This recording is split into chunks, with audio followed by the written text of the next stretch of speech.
인사하겠습니다.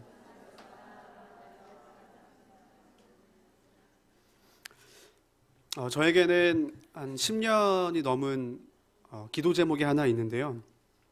간절하게 기도했지만 아직까지 이루어지지 않는 한 가지 기도 제목이 있습니다. 그것은 바로 몸짱이 되는 것입니다. 네, 옆에서 막 비웃으시는 분들이 계신 것 같은데, 물론 그 기도가 응답이 되려면 기도할 시간에 운동을 해야 하겠죠. 혹시 저처럼 아주 오랫동안 기도해오던 기도 제목들이 있으신가요? 그리고 그 기도 제목 혹시 아직도 붙잡고 기도하고 계신가요? 어느 한 작고 조용한 마을에 나이트클럽이 생겼습니다. 특별히 그 마을에 그 조용한 그 마을에 나이트클럽이 생기는 것에 대해서 한 교회가 굉장히 걱정을 많이 했습니다. 평소엔 참 조용하고 깨끗한 마을이었는데 나이트클럽이 생겼으니까 아마도 동네가 시끄러워지고 또 많은 사람들이 그 나이트클럽의 영향을 받지 않을까 이렇게 생각해서 교회 성도들이 함께 모여서 기도하기 시작했습니다. 간절하게 기도하기를, 하나님 나이트클럽의 문이 닫혀지도록 도와주세요. 그래서 나이트클럽이 마을에서 사라지도록 해주세요. 이런 기도를 했었습니다. 그렇게 기도한 지 얼마 되지 않아서 정말로 하늘에서 뜻밖의 벼락이 떨어져서 나이트클럽에 불이 났고 전소하고 말았습니다. 그래서 나이트클럽 주인이 이 교회를 상대로 소송을 냈습니다. 주인의 주장은 이 교회가 나이트클럽이 없어지도록 기도했기 때문에 하늘에서 벼락이 내려서 우리 나이트클럽이 다 불에 탔으니 교회가 손해배상을 해야 한다고 소송을 한 것이죠. 그리고 교회는 변호사를 사서 변호를 하기 시작했습니다. 기도한다고 다 그런 일이 일어나는 게 아니다. 우리가 기도해서 그런 일이 일어난 것이 아니니까 우리 잘못이 아니다. 이렇게 싸웠습니다. 나이트클럽과 교회가 그 재판하는 과정에서 싸우는 것을 보던 재판장이 아주 재미있는 말을 했다고 합니다.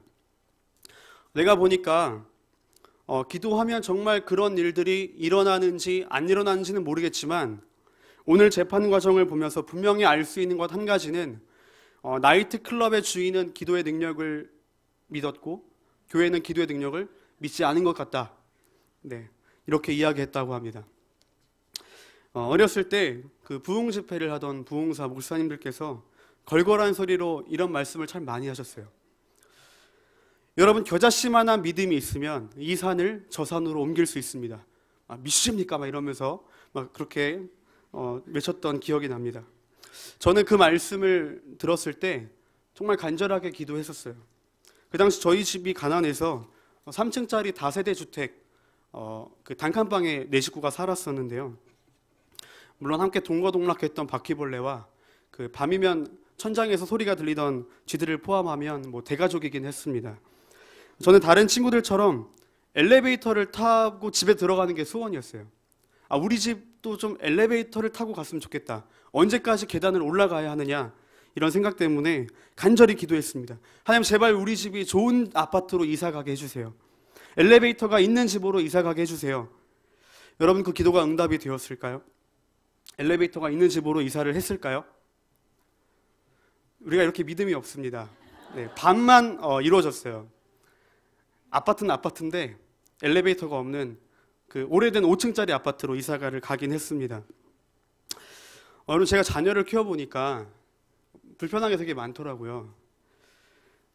한 가지 좋은 점이 있다면 하나님의 마음을 조금 알 수 있는 것 같아요. 하나님이 정말 우리가 간절히 원하는 기도 제목을 가지고 기도하는 모습을 보시면서 하나님이 단지 우리에게 원하시는 것이 의심하지 말라는 그런 믿음? 이런 것일까요? 그 마음에 조금도 의심이 없어야만 하나님이 들어주시는 게 맞다면 그 하나님이 과연 인격적인 하나님이실까요?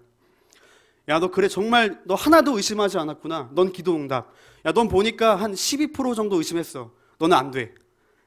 그래서 넌 탈락. 이렇게 하신다면 아마 육신의 아버지도 자녀를 대할 때 이렇게 대함이 없는데 하물며 하나님께서 기도하는 우리를 보면서 하나님이 이런 마음을 갖고 계실까요? 우리는 기도하며 의심을 해야 합니다. 내가 구하고 있는 것이 정말 하나님의 뜻과 합당한 것인지 아니면 나의 정욕과 내 욕심으로 구하고 있는 것인지 의심해야 합니다. 아이가 무조건 생떼를 쓰듯이 하나님께 그렇게 우리도 밤낮 부르짖으며 생떼를 쓰기만 하면 좋은 믿음이고 응답의 비결이라고 말할 수는 없는 거겠죠. 그런 의미에서 좋은 믿음은 무엇이며 또 믿음으로 구하는 기도는 어떤 것인지 함께 본문을 통해 살펴보기를 원합니다. 오늘 본문은 기도에 관한 가르침을 주는 과부와 불의한 재판관의 비유입니다. 이 비유는 성경에서 가장 많은 오해를 불러일으키는 비유 중에 하나이기도 합니다.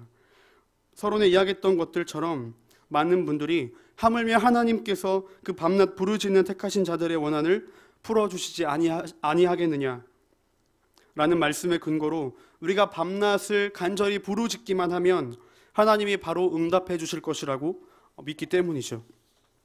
그래서 이 비유를 가지고 이런 말을 참 많이 합니다. 기도에 정성이 부족하다. 혹시 이런 말씀 들어보신 적 있으신가요? 기도에 정성이 부족해서 하나님이 기다리고 있다는 겁니다. 40일 금식 기도를 하고 또 100일 철야 기도를 하기도 하고 날을 정해서 하나님께 간절히 오랫동안 기도해서 그 기도가 차면 하나님이 응답해 주시는데 우리가 그렇게 정성껏 기도하지 않았기 때문에 그 날이 차지 않았기 때문에 하나님이 응답해 주시지 않는 것이다. 이런 내용이죠. 마치 하나님이 기도의 숫자를 세고 있는 것처럼 그렇게 말하고 있는 것 같습니다. 너 기도 100번 하면 내가 원하는 대로 해줄게. 자, 이제 3번 남았다, 2번 남았다, 1번 남았다. 멈췄네, 이제 못 들어주겠다. 하나님이 정말 이런 분이실까요? 예수님 당시 사회에는 불의한 일들이 가득해서 그 일들로 고통을 당하는 사람들이 굉장히 많이 있었습니다. 특히 누가복음 전반에 등장하는 사회적인 약자들인 병든 자, 가난한 자, 소외된 자, 억압받는 자, 과부와 부정한 자들에게 당시 사회는 가혹하리만큼 냉혹했습니다. 착취와 불의와 억압이 가득했던 사회에서 당시 가난하고 소외받고 억압되어 있던 사람들은 자신이 당하고 있는 불의한 현실 속에서 밤낮으로 하나님께 부르짖으며 오실 메시아를 기다렸습니다. 그러나 현실 속에서 그들의 소망은 쉽게 성취되지 않았습니다. 밤낮으로 기도하며 지금의 이 고통스러운 현실에서 벗어나게 해달라고 간절히 구했지만 하나님의 침묵으로 인해 낙심한 사람들이 많았습니다. 혹시 하나님이 우리를 외면하신 것은 아닐까? 하나님이 우리를 버리신 것은 아닐까? 아마 이런 생각들이 그들의 마음 깊은 곳에 자리 잡고 있지 않았을까요? 본문은 이런 물음에 대한 예수님의 답변입니다. 오늘 이 비유에는 2명의 등장인물이 등장하는데 정의에 대한 판결의 결정권을 가지고 사회에서 가장 막강한 기득권을 누리고 있던 재판관과 정반대로 가장 비참한 사회적 약자를 대변하는 과부가 등장합니다. 히브리어로 과부는 알마나라고 하는데 침묵하는 자, 목소리를 낼 수 없는 자라는 의미를 가지고 있습니다. 그리고 이것은 단순히 남편이 죽은 여인뿐만 아니라 경제적인 자립이 불가능해서 특별하게 법적인 보호가 필요했던 사람들을 전체 지칭하는 말이었습니다. 과부는 고대 근동사회에서 사회적으로 가장 소외된 계층에 속한 힘없는 약자였습니다. 특히 과부가 가난하다면, 경제적으로 많이 어렵다면, 그래서 경제적으로 자립할 수 없는 경우에는 최악의 상황에 놓여 있는 그런 계층이었습니다. 요즘과 달리 굉장히 남성 중심적 사회였던 유대 사회에서 여성이 공적인 활동을 하는 것은 금지되어 있었습니다. 이런 사회에서 과부가 결혼한 큰아들이 있는 경우에는 큰아들에게 의존해 살았지만 대부분의 경우에는 친정 아버지에게로 돌아가서 자신을 의탁해야만 했었습니다. 이러한 사회적인 열악한 제도, 열악한 인식 아래서 과부가 자신의 권리를 법정에서 스스로 되찾는다는 것은 거의 불가능에 가까운 일이었습니다. 요즘에도 그렇긴 하지만 당시 사회에도 힘없는 자들을 무시하고 뇌물을 좋아하는 부패한 관리나 재판관이 굉장히 많았습니다. 특히 재판관과 한통속이 된 율법사들이 유서를 조작해서 과부의 재산을 강탈하던 일들도 비일비재하게 일어났던 시대였습니다. 오늘 이 비유에 등장하는 여인도 어떤 이유인지는 알 수 없지만 무언가 몹시 억울한 일을 당한 것으로 보입니다. 그러나 이 과부가 어떤 억울한 문제를 가지고 있는지 이런 것들은 본문에서 말하고 있지 않죠. 우리가 알 수 있는 사실은 과부가 자신의 억울한 문제를 해결할 가능성이, 자신의 힘으로 해결할 가능성이 굉장히 희박하다는 것입니다. 억울한 일을 당했을 때, 돈도 없고 백도 없을 때, 아무것도 할 수 없어서 가지고 있는 모든 것을 다 긁어모아 겨우 법정에 고발을 했지만, 이 여인은 돈을 사랑하고 뇌물을 좋아하는 불의한 재판관을 만나버렸습니다. 엎친 데 덮친 격이죠. 억울한 일을 당한 것만으로도 억울해 죽겠는데 그걸 해결해 보려 했더니 뇌물을 좋아하는 불의한 재판관을 만나게 된 것입니다. 적어도 하나님이 살아계시다면, 하나님이 정말 이 과부와 함께 하시다면 억울한 일을 당했을 때 발벗고 나서서 마치 자기가 당한 일처럼 억울함을 풀어줄 수 있는 그런 정의감에 불타오르는 재판관을 만나게 해주셔서 그 문제가 해결될 수 있도록 도와주는 게 정상 아닐까요? 그래서 하나님의 은혜와 섭리로 문제가 해결되었노라고 고백할 수 있는 상황으로 하나님이 만들어가 주시는 것이 정상적인 상황입니다. 그러나 하나님은 무심하게도 하나님을 두려워하지 않고 또 사람을 무시하는 악질 재판관을 만나게 하셨습니다. 여기서 재판관을 설명하는 말 중에서 하나님을 두려워하지 않는다, 이것은 자신이 행하는 그 불의한 행동들에 대한 하나님의 심판을 전혀 고려하지 않는다, 이런 뜻입니다. 가끔 그런 사람들 있지 않나요? 하나님을 말로는 믿는다고 하면서 그러나 그가 보여주는 행동은 정작 하나님을 믿는다고 도저히 말할 수 없는, 정말 일반 사람들보다 더 처절하게 악랄한 그런 사람들. 그래서 우리가 그런 생각을 하게 되는 사람이 있습니다. 저 사람 정말 하나님 믿는 사람이 맞을까? 나중에 하나님의 심판을 어떻게 받으려고 저런 행동을 할까? 우리가 평소 이런 생각을 하게 만드는 그런 파렴치한 인간 쓰레기, 그가 바로 불의한 재판관이죠. 지금 이 상황이 더욱더 비참한 건 이 재판관이 하나님의 심판을 두려워하지 않을 뿐만 아니라 사람을 무시한다고 말합니다. 이 무시한다라는 표현의 원어를 보니까 본래 사람을 수치스럽게 하다라는 뜻이 있습니다. 그러니까 지금 이 재판관은 자신보다 연약한 사람들을 보면서 그들을 수치스럽게 만드는 재주가 있다는 뜻이겠죠. 자신보다 약한 사람을 무시하고 수치심을 주면서 그 상황을 즐기는 유형의 사람이었습니다. 자신의 지위를 이용해서 자신보다 약한 자들을 마음껏 부려먹는 이런 인간 말종, 이 사람이 바로 불의한 재판관이라는 것이죠.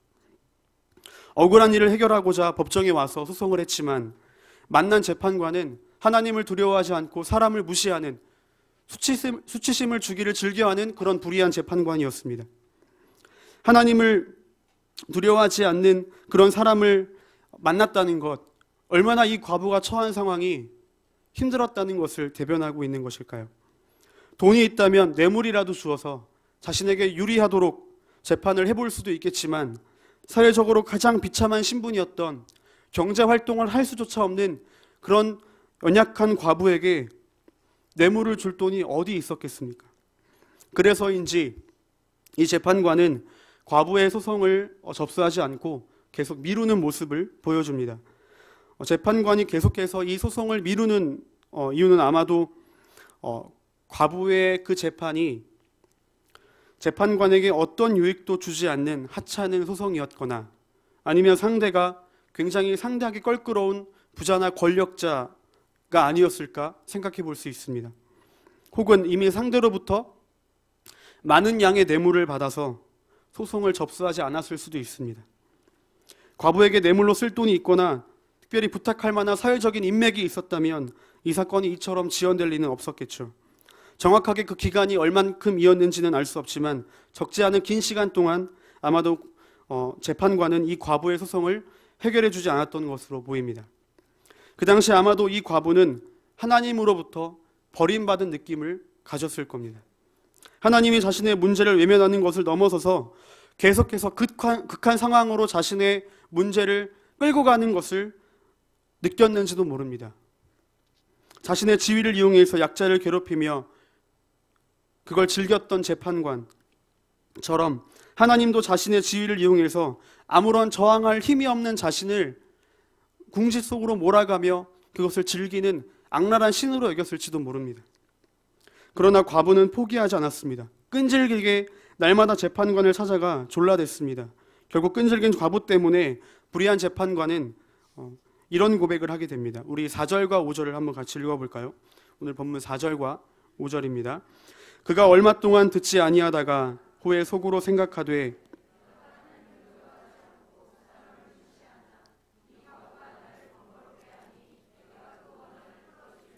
그렇지 않으면 늘 와서 나를 괴롭게 하리라. 재판관은 과부의 권리를 되찾아주는 일, 그리고 사회의 불공정한 일을 바로잡는 그 정의를 세우는 일 따위에는 조금도 관심이 없었지만 자기 자신의 안위에는 참 많은 관심을 가진 사람이었습니다. 귀찮고 번거로운 것이 싫었던 것이죠. 어떤 학자들은 그래서 이 불의한 재판관이 옳지 않은 이유로 옳은 일을 한다, 이렇게 표현하기도 했습니다. 그리고 예수님은 이 비유를 마무리하시면서 이 비유에 대한 해석을 7절을 통해 설명하십니다. 우리 같이 한번 7절을 화면을 보면서 읽어볼까요? 하물며 하나님께서 그 밤낮 부르짖는 택하신 자들의 원한을 풀어주지 아니하시겠느냐. 가끔 보면 이 말씀을 우린 너무나 쉽게 악한 재판관에게 하나님을 대입해버리는 실수를 하게 됩니다. 그래서 오해를 하는 거죠. 악한 재판관도 이렇게 했는데 하물며 하나님이 안 들어주시겠느냐라는 뜻으로 해석합니다. 불쌍한 과부가 끈질기게 계속해서 그 재판관에게 요구하니까 악한 재판관이 들어주었다. 이처럼 너희도 하나님 앞에 간절히 계속해서 구하면 하나님께서 들어주실 거다. 그런데 이렇게 해석하면 하나님은 악한 재판관보다 더 악한 하나님이 되고 맙니다. 몇 년을 기도했는데도 안 들어주시는 것들이 있잖아요. 이런 기도 제목들이 실제로 존재하지 않습니까? 아무리 간절히 기도하고 밤낮으로 부르짖었어도 응답이 안 되는 기도가 있습니다. 악한 재판관은 귀찮아서라도 들어줬으면 하나님도 귀찮아서라도 우리의 그 부르짖는 기도를 들어주셔야 하는 게 아닌가요? 그러나 예수님의 비유에서 힘없는 과부는 약자와 그리고 어떤 문제를 직면하고 있는 성도를 대변하지만 불의한 재판관은 하나님을 직접적으로 상징하지는 않습니다. 오히려 예수님은 하나님이 이 불의한 재판관과는 전혀 다르게 행동할 거라고 말씀하세요. 불의한 재판관과 하나님을 대조하고 있는 거죠. 과부의 간청에 그 간청이 너무나 귀찮아서 들어준 그 악한 재판관과는 달리 우리 하나님은 너희의 원한을 풀어주시지 아니하시겠느냐. 때로는 마음이 너무 사무치게 힘들어서 기도할 힘이 전혀 없어서 그저 풀이 죽은 소리로 간절함이라고는 찾아볼 수 없는 아주 작고 희미한 소리로 한숨처럼 주님이라고 말하기만 해도 우리에게 어떤 문제가 있고 그 문제 때문에 지금 우리가 얼마나 마음이 아픈지, 얼마나 내 속이 타들어가는지, 그리고 지금 나에게 가장 필요한 것이 무엇인지 우리의 아주 작은 신음에도 하나님이 귀 기울이시는 분이시잖아요. 그렇기 때문에 오늘 이 말씀은 우리가 그렇게 적용할 수 없다는 것이죠. 과부와 이 불의한 재판관의 비유가 오늘 우리에게 요구하고 있는 것은 무엇일까요? 저는 그 답을 마태복음 7장에 있다고 생각합니다. 예수님께서 기도 응답에 대한 말씀을 한 비유를 통해 설명하셨는데 여러분이 잘 아는 비유죠. 우리 한번 같이 화면을 보면서 읽어볼까요? 마태복음 7장 9절에서 11절인데요. 우리 화면을 보면서 읽어보겠습니다. 제가 읽어드리겠습니다. 잘 아는 말씀이시니까요. 너희 중에 누가 아들이 떡을 달라 하며 떡을 달라 하는데 돌을 주며 생선을 달라 하는데 뱀을 줄 사람이 있겠느냐. 너희가 악한 자라도 좋은 것으로 자식에게 줄 알거든 하물며 하늘에 계신 너희 아버지께 구하는 자에게 좋은 것으로 주시지 않겠느냐. 아들이 떡을 달라고 합니다. 아마도 여기서 이 아들, 자녀는 떡과 돌을 구분하기 어려운 나이가 아닐까 생각이 돼요. 좋은 부모라면 아이가 떡을 달라고 할 때 떡을 주겠죠. 그러나 아이가 돌을 달라고 한다면 무엇을 줄까요? 떡을 주겠죠.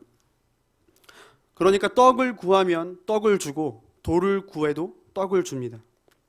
결국 하나님의 기도 응답은 우리가 구하는 것을 다 주시는 것이 아니라 우리에게 하나님이 보시기에 좋은 것으로 주신다는 거죠.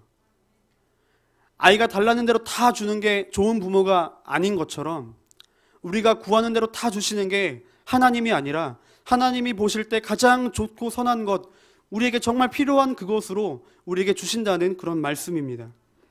제가 딸 예범이를 키우면서 이 말씀의 참 의미를 깨달았습니다. 제가 평소에 예범이와 잘 놀아주지 못해서 미안한 마음이 굉장히 많이 있었어요. 그래서 엄마 몰래 예범이가 과자를 달라고 하면 과자를 주고 주스를 달라고 하면 주스를 줬습니다. 엄마는 잘 안 주는데 저는 잘 줬습니다. 가만히 그 일을 생각해 보니까 제가 예범이를 위해서 주는 게 아니라 자신을 위해서 주고 있더라고요. 평소에 잘 못 놀아주는데 좋은 아빠가 되고 싶은 마음에 주면 안 되는 걸 알면서도 자꾸 주는 거예요. 이게 정말 아이에게 필요한 게 뭘까 고민하는 게 아니라 먹으면 안 좋은 몸에 안 좋은 과자와 주스를 주면서 이 아이에게 괜찮은 아빠가 되고 싶은 거예요. 예범이가 이렇게 비염이 심해서 밤마다 콧뻥이라고 하는데 콧뻥을 해야 돼요. 그게 뭐냐면 아직 코를 푸는 법을 몰라서 코 안에 콧물이 차 있는데 그거를 차지 않도록 이렇게 기구를 이용해서 이렇게 빼내주는 겁니다. 그래야 밤새 이렇게 안 깨고 잠을 잘 자요. 그런데 아내가 자기 전에 이 콧뻥을 하기 위해서 콧뻥 기구를 가져오면 예범이가 그걸 보고 눈치를 채고 도망을 칩니다. 결국 엄마가 붙잡아서 이제 콧뻥을 하게 되죠. 두 손으로 발버둥 치는 예범이를 붙잡고 콧뻥을 하기 시작합니다. 엄청 울어요. 그리고 나면 예범이가 잠깐 동안 엄마에게 삐져 있어요. 엄마가 안아주려고 하면 이렇게 도망가요. 아내는 엄마의 이미지보다 중요한 것이 자녀의 건강인 것 같아요. 그러니까 원하는 대로 해주지 않는 거죠. 저는 좋은 아빠가 아니라서 예범이가 달라는 대로 다 주는 겁니다. 우리가 기대하는 하나님이 여러분 그런 하나님이신가요? 우리가 아무리 부정해도 우리 마음 깊은 곳에 자리 잡고 있는 하나님을 향한 기대는 밤낮으로 부르짖으면, 부르짖기만 하면, 정성을 다하면 내가 원하는 걸 들어주시겠지 라는 생각입니다. 그리고 빨리 들어주시기를 원합니다. 그러나 하나님은 비록 우리가 기도한 것과 우리가 원하는 것과는 다르겠지만 가장 좋은 것을 우리에게 준비하시는 분이라는 것을 믿으셨으면 좋겠습니다. 한 가지 이야기하면서 말씀을 맺도록 하겠습니다. 저희 중등부 예배 시간에는 한번 나눴었는데요. 지난주에 제주도 무전여행을 21명의 아이들하고 그리고 3명의 스태프 선생님들과 이렇게 25명이 함께 다녀왔습니다. 재작년에는 한 60km 정도를 걸었는데 사실 저는 아이들을 생각해서가 아니라 저를 생각해서 좀 덜 걸어야지 이런 생각을 가졌거든요. 그런데 하나님이 몰고 가신 상황은 85km를 걷게 하셨습니다. 85km 걸을 수 있지라고 하시는 분들은 내년 무전여행에 참여할 수 있는 기회를 제가 한번 드려보도록 하겠습니다. 무전여행을 하면서 아이들하고 월요일이었을 거예요. 월요일 밤에 함께 모여서 기도할 때 그런 이야기를 나누었어요. 우리가 조금만 영적으로 민감해지면 하나님이 이번 무전여행 기간 동안 너희들에게 베풀어 주시는 은혜, 너희를 인도하시는 하나님의 그 세심한 손길 반드시 느낄 수 있을 거다. 그러니 우리 일주일 동안 영적으로 민감해져서 하나님이 하실 일들을 바라보고 경험하자, 이런 내용들을 나누었습니다. 그리고 나서 화요일 날 한 23km를 걸었어요. 그리고 남원교회라는 곳에 가서 잠을 자고 다음날 수요일 날 아침이 되어서 일어났습니다. 사실 화요일 날 밤에 함께 스태프 선생님들과 좀 회의를 할 때 다음 일정을 짜면서 목요일 날 많이 걸어야 하니까 우리 수요일은 조금 덜 걷자 이런 얘기를 했어요. 또 수요일에는 수요 예배를 또 드려야 하기 때문에 일찍 잠잘 곳을 찾아야 했거든요. 그래서 수요일 날은 최대한 오전 동안 많이 걷고 바로 점심 먹고 아이들에게는 이야기하지 않았지만 오후에 바로 교회를 찾아 들어가기로 했었습니다. 그래서 굉장히 아이들을 다그치면서 잘 쉬지도 않고 빨리빨리 걸어서 점심을 우리가 원했던 그 동네에 와서 점심을 먹었어요. 제주도는 마을이 이렇게 시내가 한 5km 정도씩 떨어져 있습니다. 그래서 그 시내 코스를 짤 때 그런 시내를 이제 검색을 해서 찾아가는 건데요. 한번 그 시내에서 이제 잠잘 곳을 찾지 못하면 한 5km 정도를 더 걸어가야 돼요. 근데 그 5km가 막 가방도 메고 있고 이미 많이 걸어와서 지쳐 있는 상태에서 또 점점 어두워지면 날씨가 추워지면 굉장히 긴 시간이거든요. 그래서 미리미리 좀 이렇게 검색을 해두긴 합니다. 그때 저희가 화요일 밤에 스테픈 쌤들과 함께 검색했던 교회가 표선 장로교회라는 곳이에요. 우리 화면을 제가 좀 한번 첫 화면만 보여주시면 다음부터는 제가 넘길 텐데 이 교회였습니다. 표선 면에 있는 굉장히 큰 시내에 있는 아주 큰 교회였어요. 사실 제주도에서 이런 교회를 찾아보기란 쉽지 않은데 마침 다음 로드뷰를 보니까 너무나 좋은 교회인 거예요. 하나님이 우리를 위해 예비하셨구나 이런 생각이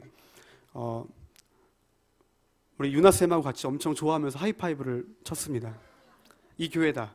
여기는 우리 25명이 정말 충분히 자고도 남을 공간이 있을 것 같다. 이 정도 교회면 씻는 것도 문제 없겠다. 이런 생각이 들뜬 마음에 점심을 먹고 이 교회를 향해 걸어갔습니다. 걸어가서 이제 그 다음 사진이 그 교회 로비 앞에서 아이들이 힘들어서 이렇게 앉아서 또 누워서 쉬고 있는 사진이에요. 제가 이제 얘들아 내가 이제 교회 들어가서 우리가 잠잘 수 있는지 여쭤볼 테니까 너희들은 준비를 하렴. 그래서 이렇게 기도를 하고 있었습니다. 저는 충분히 가능할 거라고 생각을 했어요. 근데 마침 당일날 그날 오전에 이 교회에 전기 누수가 일어난 거예요. 그래서 목사님께서 정말 받아주고 싶지만 지금 이 문제가 급하게 해결되어야 하기 때문에 어려울 것 같다라는 얘기를 하셨어요. 너무나 단칼에 얘기를 하셔서 전기 누수가 일어났다는데 제가 전기 그런 장인이면 제가 도와주겠습니다. 하루만 재워주십시오. 이렇게 할 수도 없잖아요.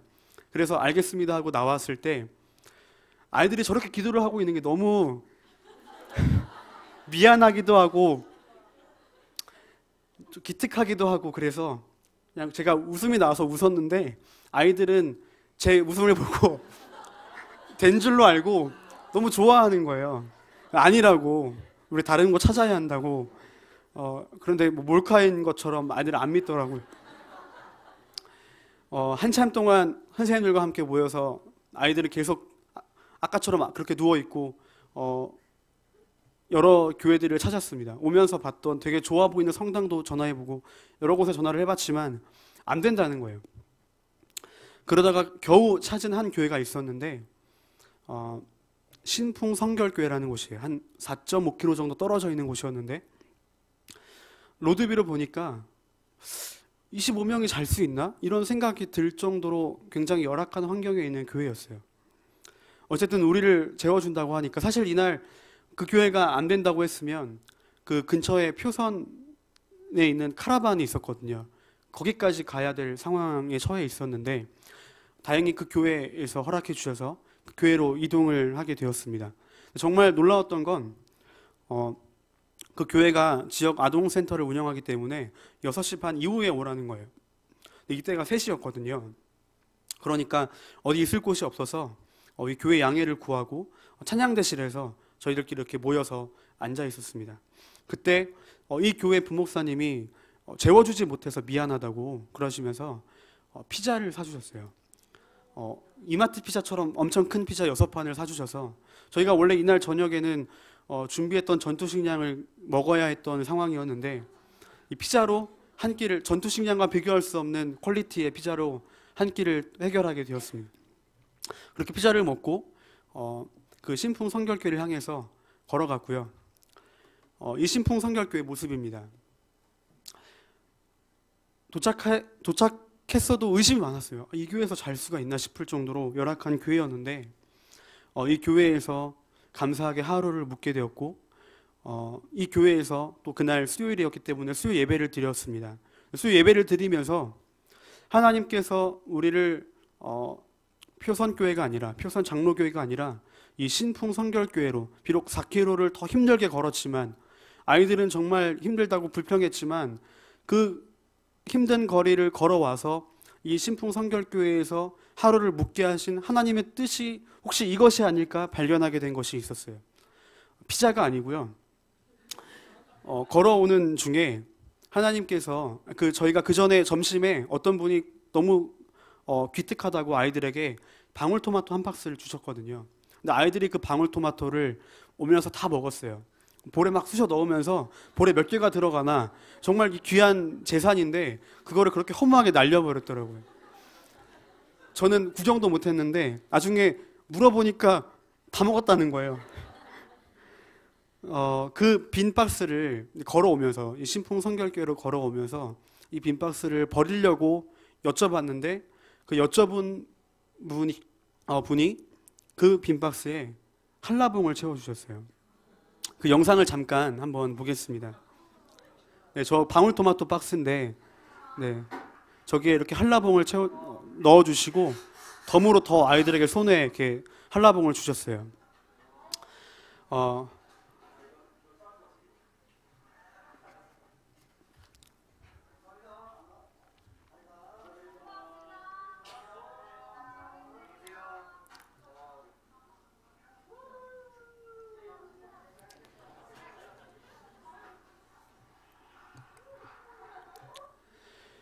네,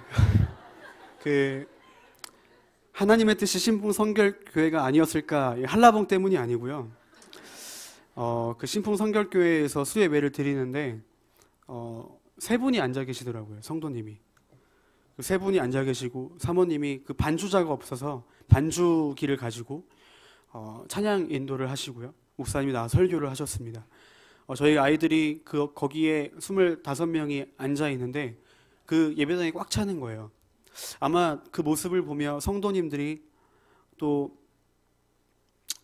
목사님 사모님이 얼마나 감격하셨을까 그 생각을 하니까 하나님께서 우리를 표선 장로교회로 인도하시지 않고 우리가 생각과는 다르게 신풍성결교회로 인도하신 그 하나님 뜻이 혹시 이것이 아닐까 이런 생각을 하게 되었습니다. 우리 찬양 특송했던 영상을 잠깐 보겠습니다.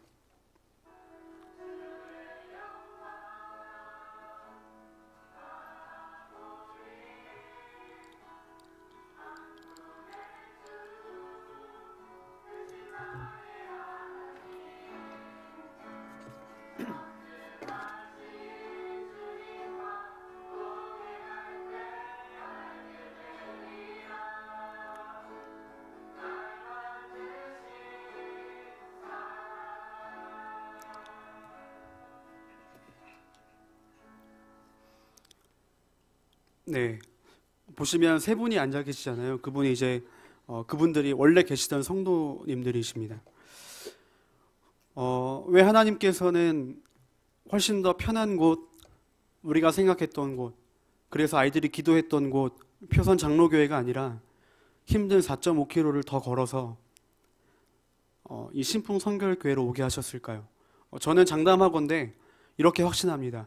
하나님께서는 우리 무전여행팀, 우리 중동부 아이들의 특송을 표선 장로교회에서 받지 않으시고 신풍성결교회에서 받기를 원하시지 않았을까? 전 이렇게 확신합니다. 아마도 우리의 삶이, 우리의 기도가 이렇지 않을까요? 비록 우리가 간절히 기도하고 간절히 소망하고 밤낮으로 부르짖지만 때로는 하나님이 우리의 기도를 들어주시지 않는 것처럼 느껴지고 때로는 우리의 기도에 응답이 지연되는 것처럼 느껴지고 어떨 때는 하나님이 우리를 외면하시는 것 같고 하나님이 우리의 기도에 침묵하시는 것처럼 느껴질 때 내가 생각한 방향과 내가 계획한 대로 이루어지지 않을 때 나를 자꾸 다른 곳으로 몰아가실 때 그건 우리의 기도를 들어주시지 않는 게 아니라 우리에게 더 좋은 것으로 주시기 위한 하나님 아버지의 은혜가 아닐까요? 우리 시간 함께 주가 일하시네 찬양하면서 기도하는 시간 갖겠습니다.